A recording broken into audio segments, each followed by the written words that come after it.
तो दोस्तों आपके द्वितीय सेमेस्टर की जो परीक्षाएं हैं कुशलतापूर्वक संपन्न हो गई हैं कि आई होप कि जो है आपके पेपर सारे पेपर जो हैं बहुत अच्छे हुए होंगे।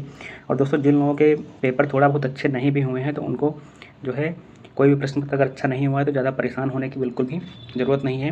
अभी जब आपका रिजल्ट आएगा तब क्लियर हो जाएगा। थोड़ा बहुत अगर अच्छा पेपर नहीं होता है कभी कभी नंबर तब भी मिल जाते हैं, आप पास हो जाते हैं। सबसे पहले अगर बात कर लें कि जो है कितने नंबर पर अगर पास होते हैं तो दोस्तों जिस भी प्रश्न पत्र में जो है 50 नंबर का होता है उसमें 25 नंबर जो है पासिंग मार्क होते हैं। मतलब 50 नंबर वाले प्रश्न पत्र में जो है 25 नंबर पे पासिंग होती है। और जो 25 नंबर के आपके जितने भी हैं जैसे कि मैथ्स हो गया, अन्य सब्जेक्ट जो है 25 नंबर वाले, इनमें जो आपको 12 नंबर ही लाने होते हैं पास करने के लिए।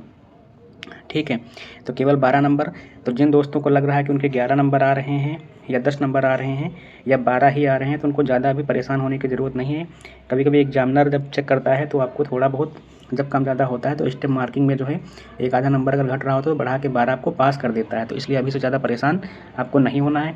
अगर रिजल्ट की बात करें तो रिजल्ट ये मान के चलिए आपका मई के लास्ट वीक तक आने की प्रबल संभावना है या आ जाएगा तब तक के आपको।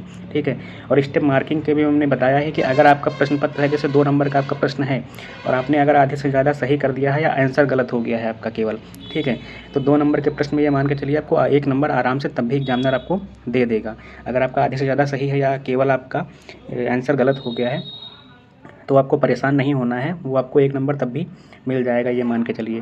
तो इस तरह से स्टेप मार्किंग भी हो जाती है। और कितने नंबर पे पास होना है आपको बता ही दिया कि 25 वाले में आपको 12 नंबर लाने हैं और 50 वाले में आपको जो है 25 नंबर लाने होते हैं। और इसी के साथ में जानना है कि थर्ड सेमेस्टर की परीक्षाएँ कब होंगी। दोस्तों थर्ड सेमेस्टर की परीक्षाएँ जो है नेक्स्ट 6 मंथ के बाद ही होंगी। अब ये मान के चलिए आप अक्टूबर में या फिर नवंबर के फर्स्ट वीक तक आपको हो सकता है परीक्षाएँ होंगी आपकी।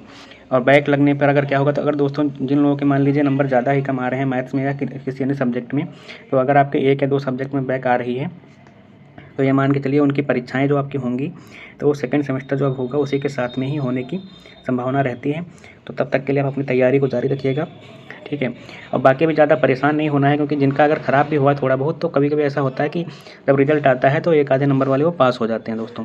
ठीक है, तो अभी से ज़्यादा परेशान नहीं होना है। और साथ में जब आपका रिजल्ट आएगा तो आपको स्क्रूटनी का फॉर्म भी डालने का मौका मिलता है, तो आप उसमें डाल सकते हैं। तो हो सकता है एक आधे नंबर उसमें भी कभी कभी बढ़ जाते हैं या करेक्शन से जैसे कभी कम हो गया किसी का या कुछ है तो उससे भी हो जाता है। तो इस तरह से आपको परेशान नहीं होना है। दोस्तों लेटेस्ट अपडेट के लिए हमारे चैनल को सब्सक्राइब भी कर लीजिएगा। हम थर्ड सेमेस्टर की क्लासेज जो है प्रॉपर इसी अपने यूट्यूब चैनल पे कराएंगे, हर सब्जेक्ट की आपको प्रॉपर। और राजन सीरीज और सीरीज से भी आपको हम प्रीवियस ईयर PYQ भी सॉल्व करवाते रहेंगे।